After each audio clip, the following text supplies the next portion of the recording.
Yemen के Houthi विद्रोहियों ने रविवार को राजधानी सना के दक्षिण पश्चिमी इलाके में स्थित संयुक्त राष्ट्र की एक महत्वपूर्ण सुविधा पर छापा मारा और लगभग 24 कर्मचारियों को हिरासत में ले लिया।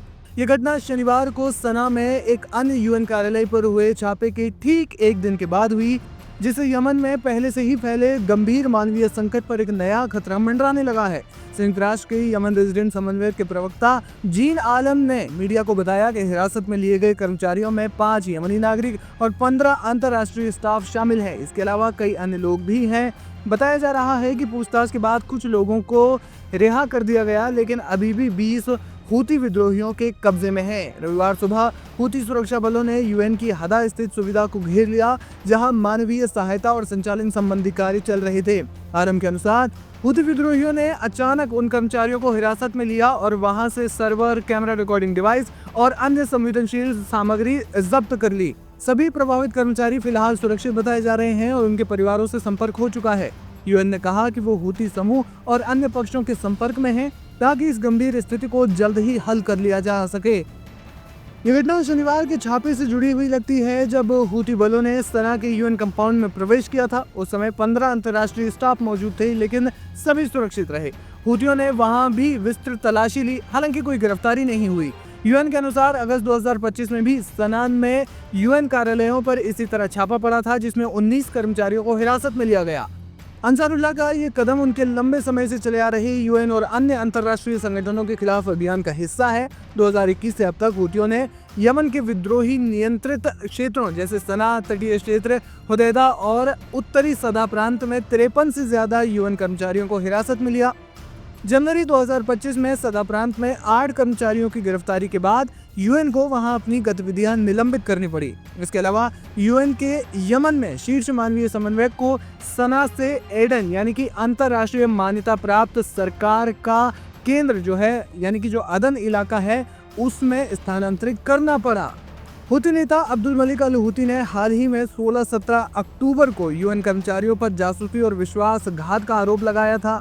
उनके बयानों के बाद ये छापे तेज हो गए हैं। जानकार मानते हैं कि हूती यूएन को अपने क्षेत्रीय नियंत्रण के लिए खतरा मानते हैं, क्योंकि संगठन तटस्थ रहते हुए मानवीय सहायता प्रदान करता है, जो हूतियों की सत्ता को चुनौती दे सकता है। अंसारुल्लाह इन हिरासतों का इस्तेमाल दबाव की रणनीति के रूप में करते हैं। आर्थिक सहायता वितरण का नियंत्रण या फिर राजनीतिक मान्यता जैसी मांगे मनवाने के लिए भी इनका इस्तेमाल किया जाता है। अंसारुल्लाह यमन के गृह युद्ध में सऊदी अरब समर्थित सरकार के खिलाफ लड़ रहा है और यूएन जैसी संस्थाओं को बाहरी हस्तक्षेप के रूप में मानता है। संयुक्त राष्ट्र ने इस स्थिति को चिंताजनक बताते हुए कर्मचारियों की तत्काल रिहाई की मांग की है, वो भी बिना किसी शर्त के। यूएन के महासचिव एंटोनियो गुतेरेस के कार्यालय ने कहा कि ये कार्रवाइयां अंतर्राष्ट्रीय कानून का उल्लंघन है।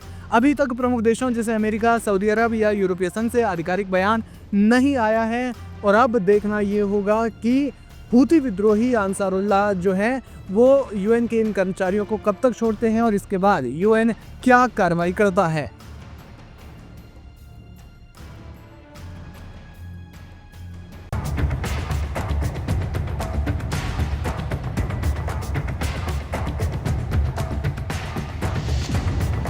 कुछ दिनों की खामोशी के बाद ऐसा लग रहा है कि यमन के हूती विद्रोही एक बार फिर से जाग गए हैं।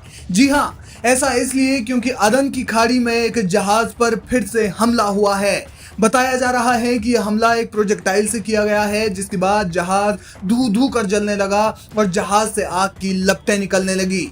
इस जहाज पर कैमरून का झंडा लगा था। ब्रिटिश सेना अधिकारियों ने घटना की पुष्टि की है, जबकि क्रू मेंबर्स ने जहाज छोड़ने की तैयारी शुरू कर दी। बचाव अभियान जारी है, लेकिन कम से कम एक नाविक लापता बताया जा रहा है। यह हमला गजा युद्ध विराम के बाद हूतियों की पहली बड़ी कार्रवाई हो सकती है, जो वैश्विक व्यापार को फिर से खतरे में डाल रही है। कैसे हुआ जहाज पर हमला? यह घटना शनिवार की बताई जा रही है, जब अदन शहर से लगभग 210 किलोमीटर दूर पूर्व में एक टैंकर शिप पर हमला हुआ। जहाज, जिसका नाम MV फैल्कन बताया जा रहा है, ओमान के सोहर बंदरगाह से जिबूती जा रहा था। ब्रिटिश नौसेना के यूके मैरीटाइम ट्रेड ऑपरेशंस यानी कि UKMTO सेंटर ने अलर्ट जारी करते हुए कहा कि रेडियो संचार से पता चला है कि क्रू जहाज छोड़ने की तैयारी कर रहा है। आग जहाज के लगभग 15% से ज्यादा हिस्से में फैल चुकी है और धुएं को गुबार दूर दूर से भी दिखाई दे रहे हैं।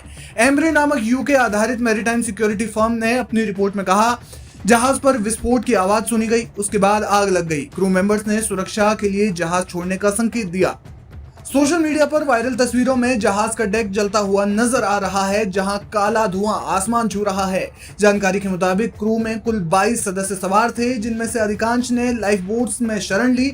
हालांकि कम से कम एक नाविक लापता है और अन्य संभवतः जहाज पर ही क्रू जो है वो फंसा हुआ है। हालांकि उन्होंने जहाज छोड़ने की तैयारी कर दी है। ब्रिटिश नौसेना का जहाज HMS डायमंड बचाव कार्य में लगा हुआ है, लेकिन हूती ड्रोनों के खतरे के कारण अभियान में देरी भी हो रही है। जानकारी है कि इसके लिए फ्रांस और यूरोपीय संघ की नौसेना इकाइयां भी सहायता पहुंचा रही है। फिलहाल कोई मौत की पुष्टि नहीं हुई है, लेकिन स्थिति गंभीर बनी हुई है। हूती विद्रोहियों ने अभी तक इस हमले की जिम्मेदारी नहीं ली है, लेकिन क्योंकि इस इलाके में हूती विद्रोही किसी भी चीज को आसानी से निशाना बना सकते हैं और यह हमला भी एक प्रोजेक्टाइल के जरिए हुआ है जो किसी सेना के पास ही होते हैं। एक्सपर्ट्स कह रहे हैं कि यह हमला हूती विद्रोहियों ने ही किया है, क्योंकि हूती विद्रोहियों ने अतीत में ऐसे हमलों को इजराइल समर्थित जहाजों के खिलाफ कार्रवाई बताया है। यह घटना 10 अक्टूबर को गजा में लागू हुए युद्ध विराम के बाद पहली बड़ी घटना है। हालांकि इसमें हूती विद्रोहियों की ओर से पुष्टि की जानी बाकी है, लेकिन जिस तरीके से यह हमला हुआ है और जिन हथियारों के जरिए ये हुआ है, उसमें बताया जा रहा है कि हमला जाहिर तौर पर हूती लड़ाकों ने ही किया है। देखना ये होगा कि ये जो मामला है वो अब किस ओर आगे बढ़ता है और दुनिया इस पर क्या प्रतिक्रिया देती है।